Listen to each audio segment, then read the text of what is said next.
Hey everyone, we're so glad you're here. I'm Elisa Monjadas. I'm a marketing leader and executive coach.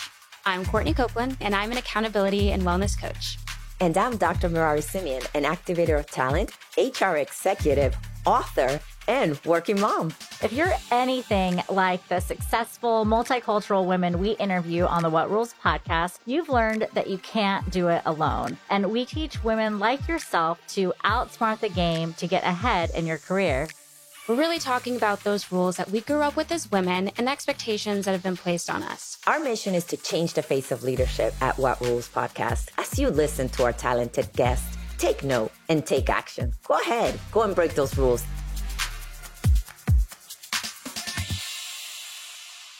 I was reflecting on this moment in my fitness journey when I was able to do a pull-up for the first time. I can't even do a pull-up, so I'm interested in listening. Well, I didn't think I could at all. I was just messing around in the gym. One of my friends said, "Why don't you try to do a pull-up?" And I looked at them confidently and I said, "I can't. Like, my body isn't capable of this." And I just try. And I did it as a joke. And then I was up and my chin was above the bar. And I was like, how did I get up here? It was this reminder of, wow, I got here because I kept getting up every time I would fall. In previous workouts and challenging moments in life, whatever it was. So when you're taking care of yourself, your body, your mind, what does it do for you on a day-to-day? I left corporate America, about 3-4 months ago, but it's still something that I do. I still wake up early to work out because I find that when I don't, like, the day just doesn't go the same. So working out is something that I do typically 5 days a week. Wow. And I've been exercising my whole life. I still weigh what I weighed in high school. I also use it around the whole discipline piece, for a period of time, especially when I was working. I don't anymore, but when I was working, every year I'd pick a fitness goal. So one year my goal was to be able to do 3 pull-ups because I couldn't. I think it was in my early 50s.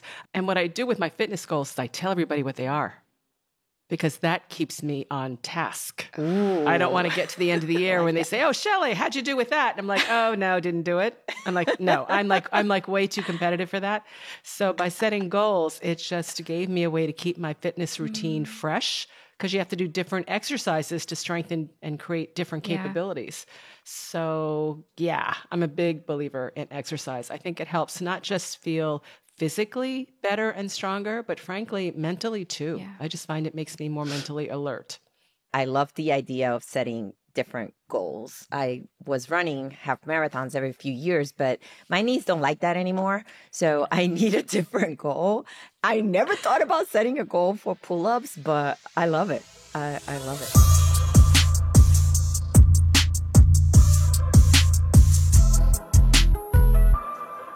Hi, I'm Shelley Archambault, Fortune 500 board director, former CEO, and author of Unapologetically Ambitious. I am a tall Black female. I've spent my entire career in technology. Nice. So started my career with IBM, 14 years running operations in the US and overseas, and then worked my way towards Silicon Valley, where I finally got the opportunity to go after my goal, which was to become a CEO. I was CEO of MetricStream for 15 years. Grew it into a global market leader in governance, risk, and compliance with an amazing team. Passed that baton a few years back, and now the hats I wear, I sit on Fortune 500 boards. I advise companies, universities. I coach CEOs or people who are CEO successors. And I try to inspire and impact every opportunity I have. I'm in what I refer to phase 2. So if it's not something that's inspiring or impacting, then I'm probably not doing it right now. Oh my God, you're so accomplished. And I just love how you said that. And one thing I heard is goals, right? Oh, so yes. We'll ask more about that. But wow, your goal was to become a CEO and you accomplished that. So I want to hear a little bit more about that. But can you tell us, to accomplish everything that you have, because it is just amazing and wow, such a role model to women like us and multicultural women that are listening. What is that one rule that you broke in to get ahead in your career? I mixed business and pleasure. Early on, they say, don't mix business and pleasure, keep your lives separate. I'm a big believer in what I call work-life integration. Love that. Because I'm one person. I mean, we wear all these hats. And oh, by the way, I didn't even cover the personal hats, right? So I was a wife for almost 35 years until my late husband passed away. I am a mother of 2 and a Mimi of 3. I have 3 grandchildren. So lots of different hats on that end too. And when you look at it, the only way I was able to get it done is by having amazing support and by integrating my life across my factions, because there's only so much time you have. So I tried to integrate life. So if I met people in my work routine that I actually liked and enjoyed, and I was okay in terms of building friendships. And if I could be helpful with people personally as related to work, et cetera, I did that too. I'm a big believer that time is precious and it is actually our most valuable resource. So whenever I could do multiple things at the same time, I do that. What advice would you give to somebody who is still kind of in that, oh, I'm afraid to mix business with pleasure kind of culture?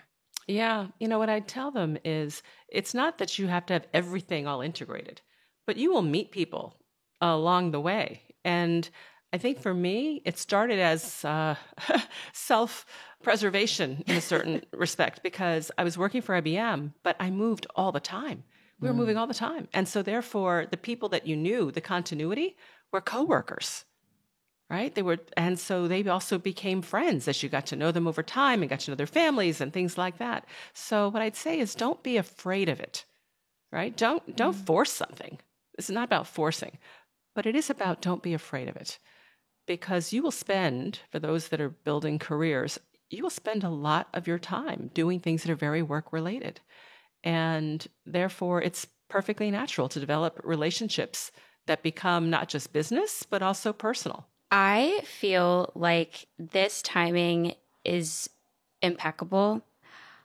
I don't know what it's been in the past week, but God has been giving me so many winks and reminders. And when you keep receiving the same message over and over from different, whether it's a resource or a person, whatever, this is one of those moments. I was just last night talking about how important it is in your career, when you're making a career transition, whatever it is, to feel like you're moving as one whole person and to not separate your career from the rest of your life. Obviously, there are times you're taking hats on and off, but I talk to people every day in career transition. That's my job. I do it every day. And you got to move with harmony. And I love hearing you talk about this. I just wrote a note, work-life integration. I've never called it that, but I love that. But my question for you is, obviously you've done it for a long time. Why do you think it's challenging for some people to achieve? Because I know a lot of people who want to do it, but struggle. I think we're told so much. It's all about work-life balance. And frankly, I don't like that term at all, work-life balance. I mean, what is a balance, right? A balance is a fixed structure, right? Think about it. In your head, it's a fixed structure. You've got a pole up the center, a bar across the top, and you have 2 weights on both sides that in order to be in balance have to be equal at all times, right? Equal, but separate. And oh, by the way, static. Well, I don't know about you guys, but my life is not static. I don't know anyone's life who is static. And so suddenly I'm going to have this frame in my mind of a work-life balance, separate, static. And if I'm not doing that, then somehow I'm not being successful. There's enough in this world that judges and makes me feel guilty, right? I don't need this balance thing. So that's why I really just got rid of the whole work-life balance notion. It's not about balancing your life. It's really about integrating your life. I believe it's about putting together your priorities, professional priorities, personal priorities, but you put them together and then you reprioritize ruthlessly so that you get done what's important across your life, right? Across your life.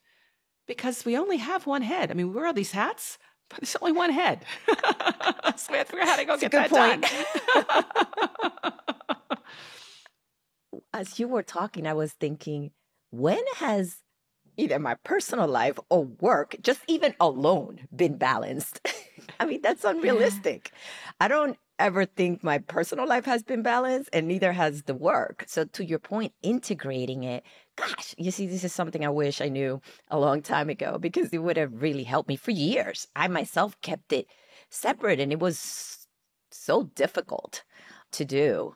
And I really think it's powerful. So thank you for sharing that. It's really powerful. Absolutely. Matter of fact, I have a whole chapter on it in the book I wrote, Unapologetically Ambitious, because I do think it's important. And when people say, well, what does that look like? What it looks like is at work. If I had a meeting, but there weren't any presentations to be seen, right, or spreadsheets to look at, I'd say, well, let's do a walk and talk. One-on-ones. Let's go for a walk and talk about whatever it is we need to talk about. Why? Well, I have the meeting, but I need some exercise too, right? lot going on. And so that's an example. If I'm going to see a play or a show, which I love the performing arts, and no reason to go do it alone, I might as well invite, 10 or 12 folks to go with me. Because why? Well, I'm going to go anyway. And this gives me a chance to see people, to connect. You do a dinner beforehand, right? Wonderful. But it was no extra time. And you got a chance to do all the things that you're interested in. So there are many ways to actually integrate if you step back and just think about it. And practical too. I mean, what you're saying is easy to do. It's something I want to do, something I like, or something I need. We can do work at the same time. Love exactly. That.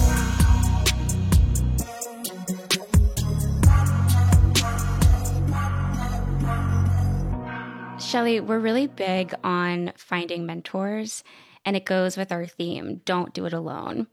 But you have a different take on how to get a mentor. You don't believe in asking someone to be your mentor. Instead, you say adopt them. Can you tell us about that? Yes, I do.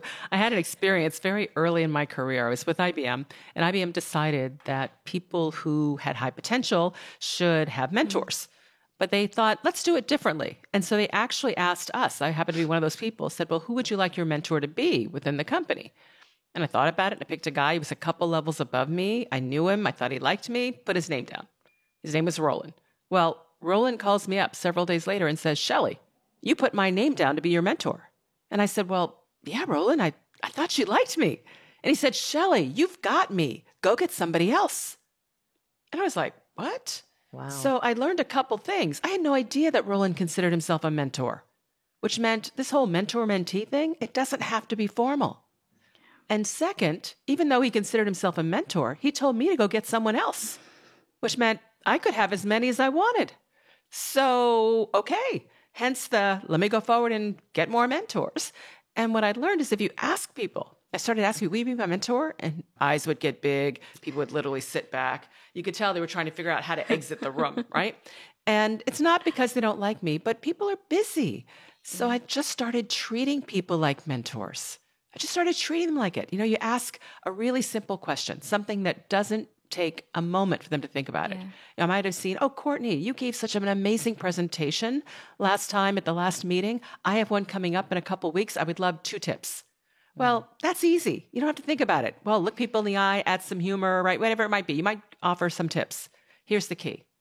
Now I need to go take your advice. You gave me the tips. Let me take them. And then report back. Hey, Courtney, I gave my presentation. It was one of the better ones I've ever done. Thank you so much for taking the time to share your thoughts with me. Now, frankly, Courtney, you may not even remember the conversation because you didn't have to think about it. I mean, it was less quick. It was a fly-by conversation. But now that I responded back, you're thinking, wow, hey, I feel pretty good. I helped this young woman out, right? Yeah. So Maya Angelou, right? I'm not going to quote it right, but people won't remember what you say. They won't remember what you do. They'll remember how you make them feel. So the key to adopting mentors is to make sure that they know how they're impacting you because that's what they get out of it, right? That's what they get out of it. And if you do that often enough, before you know it, especially if you do well, they'll claim you a little bit. People say, hey, did you see Shelly give that presentation? Oh, well, I give her advice from time to time, right? People want to take credit. Fine. Let them take as much credit as they want. And then you earn the right to ask a little deeper question. But don't make your first question, what should I do with my career? Oh, my goodness. No. right? They will run for the hills because there's too much time that has to be invested. And they're not confident yet that, frankly, you're worth investing in, which is fair. That is so fair. So there's a new term to our listeners, right? Because a lot of companies, and we've seen this and go back to the research, they have formal mentoring programs. But I love this, and this is giving permissibility to all of our listeners. Go and adopt a mentor. You don't have to wait for your organization to select you to be part of a program. You can actually own your career and not do it alone by adopting a mentor versus waiting for somebody to do that for you, to assign one for you. So this is great. And you're not limited to one. Yeah. I've had a ton of them over my career. Shelley, hearing you say that, I'm smiling so much because now that I think about it, I'm like, yeah, I have been adopting mentors and I never realized it until this moment.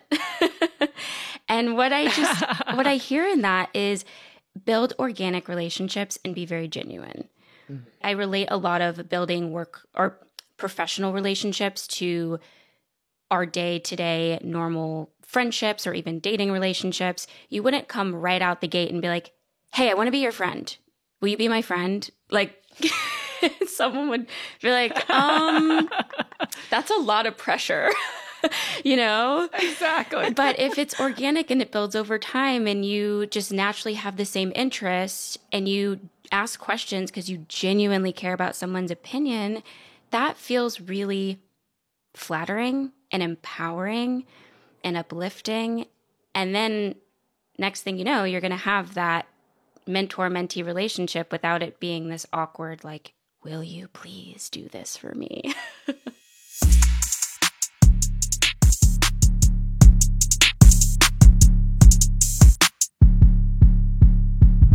Earlier, you talked about goals, right? Whether they were personal or professional. And one of my goals is to get on a corporate board. And just recently, I saw that 50/50 Women on Boards released their 2023 Gender Diversity Index report, and it highlighted that 29% of the Russell 3000 paid corporate board seats are held by women. Now, you have accomplished this, and we know that having a seat at the table is critical.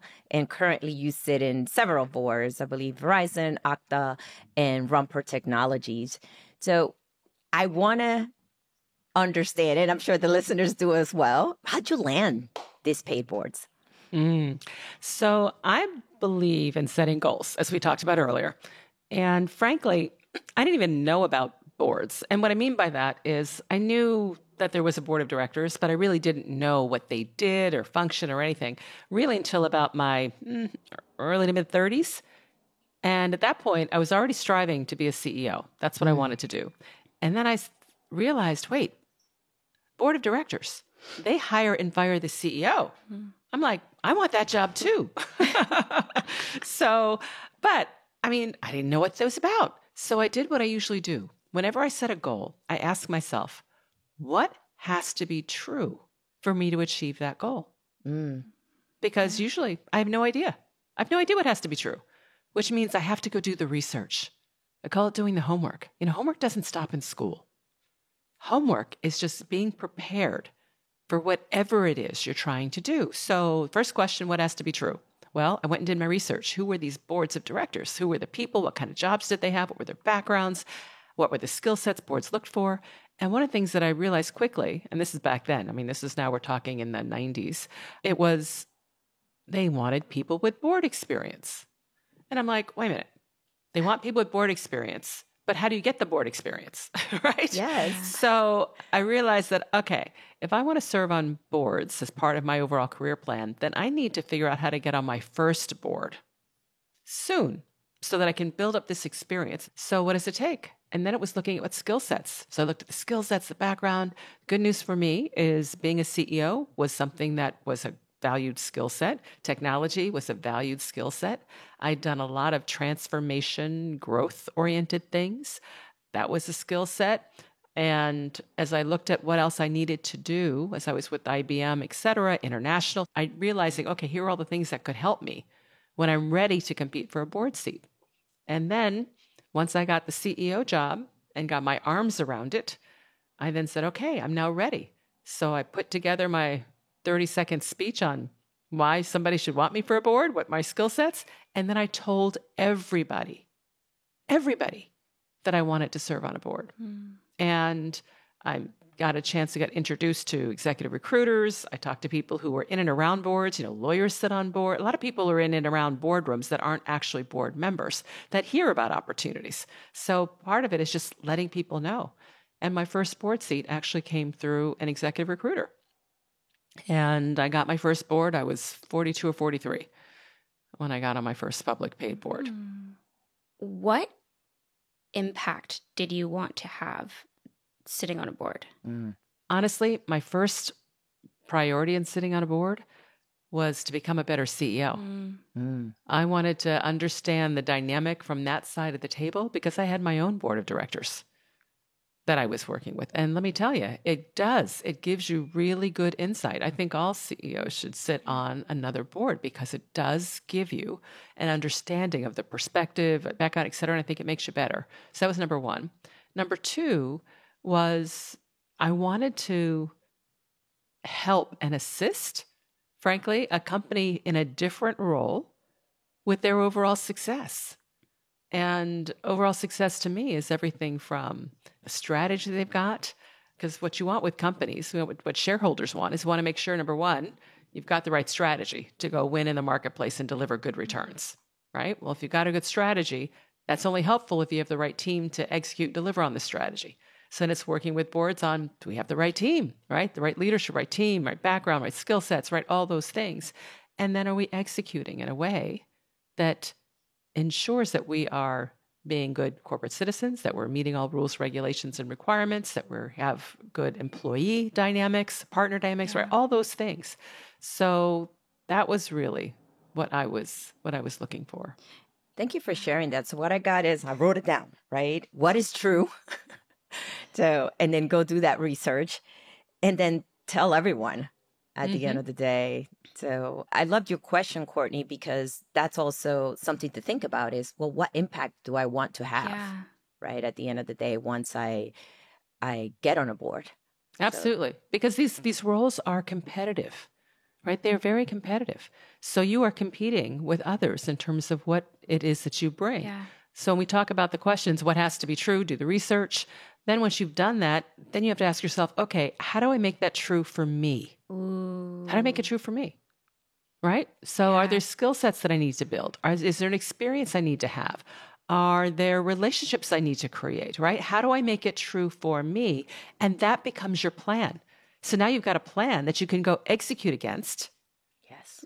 One of the things that I'm a big believer in is just being intentional about what you're doing. By being intentional, you improve your odds that you will actually achieve what you're trying to achieve. Another God wink.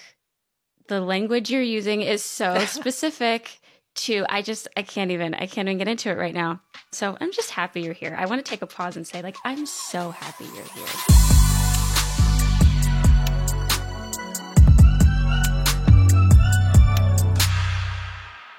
I've been loving this conversation, and it's very inspiring for me on another end as someone who's still growing in their career. You've just accomplished so much, and I really respect and admire how intentional you have moved through this. And that's one of the things I was going to say to you before you started talking about intentionality. And so an honest question. You're such an amazing leader, yet imposter syndrome is very real, and it can still sneak up on all of us, right? And in your position, I'm curious, as much as you've accomplished and as successful as you are, it's still a natural feeling. So how do you deal with that? Oh, yes. I've suffered from imposter syndrome my entire life. And you're right, Courtney. From time to time, I still do, which is frankly ridiculous. So how do I deal with it? Well, first of all, let me define it just to make sure we're talking about the same thing. I'm talking about that little voice That little voice that when you get offered something new, get invited into a new group, asked to speak, offered a new set of responsibilities, it's that little voice that kind of creeps up into your head and says, wait till they figure out you're not as smart as they think you are. Wait till they realize that you don't have all the skills that you need to have for this job, right? Wait, you're going to fail. Just wait. It's that voice that just basically tearing down all your confidence, right? All those things. Well, if you think about it, and studies actually show this, just about everybody suffers from imposter syndrome at some point or another. So what does that mean? Yeah. It means it's not you. It's not you. If just about everybody suffers from it, it's kind of in the air, right? It's like television, right? Comes across the airwaves. We all get it in our living rooms, but it all comes across the airwaves. Well, if everybody's feeling it, then it's not you. It's not real. It's just like TV. When something gets really scary, right? What do? We turn that thing off.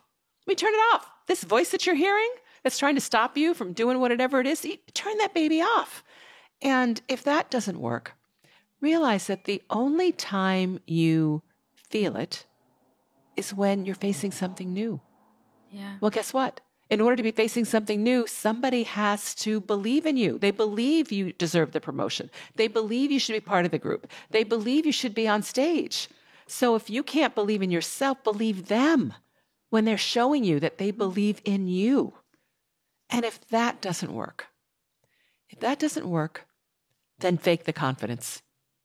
Fake the confidence, because if you think about it, if you really think about it, you always figure it out.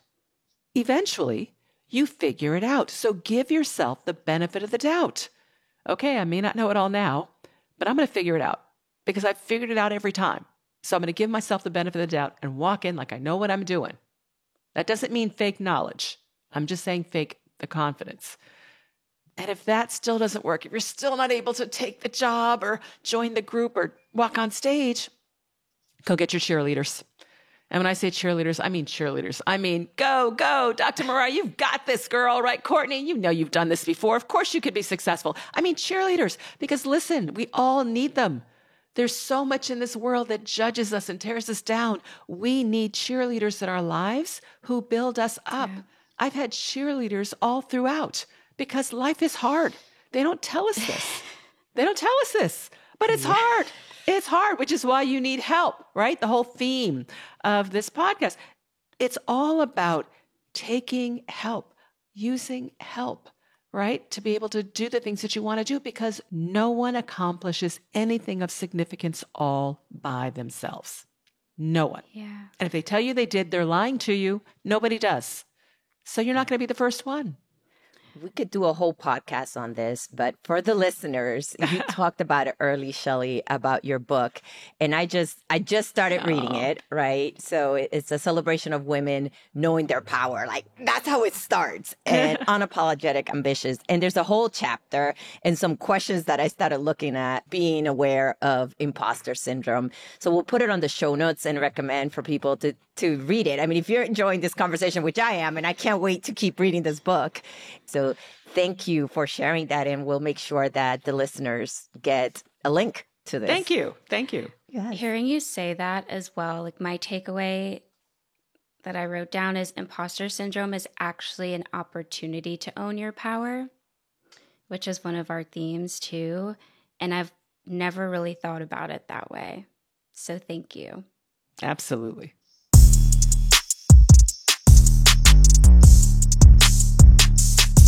One of the things that we're keen on in this podcast is equipping leaders who want to advance multicultural women. So we absolutely focus on advancing multicultural women, but we believe that we don't need to do it alone.